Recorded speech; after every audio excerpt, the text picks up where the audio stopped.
Terrifying and true experience. I am 22 years old now, but when I was 17, I had an extremely terrifying experience that has stayed with me ever since.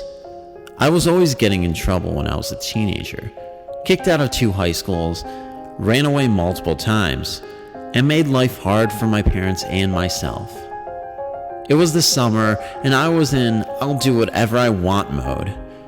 One day, my parents had called me and told me I had to come home. I didn't want to, so I said no way. I wanted to hang out with my girlfriends. My parents' response was, well, you either come home or you can find some other place else to live. So I did. I asked my friend if I could get a job and live with her for a while in her apartment.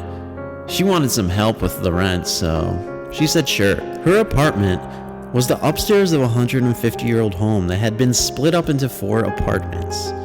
The building itself is around 150 years old and has a sign out front with the names of the original owners, as it was one of the first in my hometown. I actually never even noticed the sign or that it had a history until after I had left. The apartment was pretty spread out, and at the very back of it was the smallest of 3 bedrooms. I made that my room because it was the most private. After a while, it pretty much turned into the smoke room. The first couple weeks were really fun staying there, and we threw a couple of parties. But after a couple of weeks staying there, I can remember walking home from work, and my friend would be gone. I would go in front of the door and walk up the wooden stairs to our door. As soon as I got to the door, the hair would always stand up on my neck because I felt like something was on the other side of the door that really didn't want me there. Of course, I had to go in, and nothing had actually happened to me to make me so scared. So I would go in, get some food, and kind of just sit on the couch with my back to the wall until my roommate got home.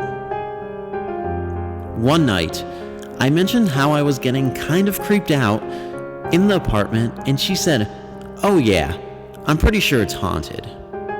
She told me that she would often be watching TV and her miniature dog would bound off the couch and run into my room. She said it would be pitch dark in the room, but he would just stand there barking at the ceiling. However, she saw nothing. That was pretty creepy, considering it was my room. So I opted to sleep on the couch that night. I fell asleep with her little dog curled up next to me. In the morning is an event when an extremely frightening thing happened to me.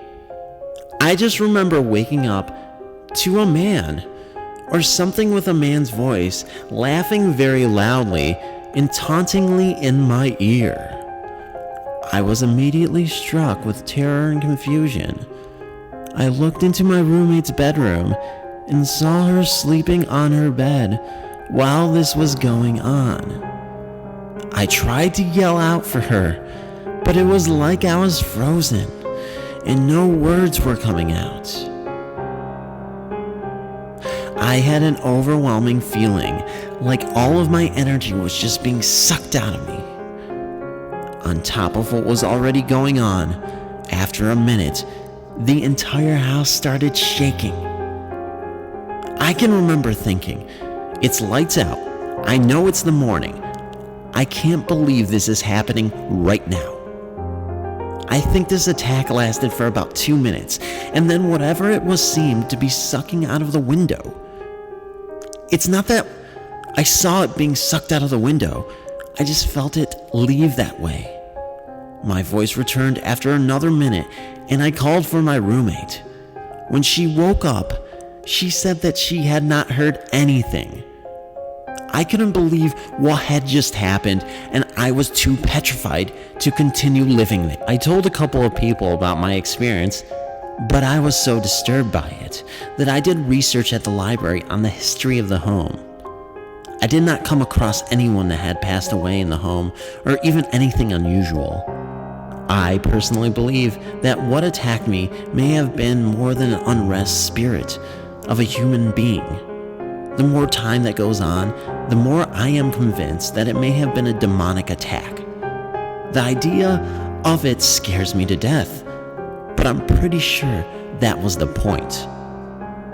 God bless anyone who has had any experience with demons.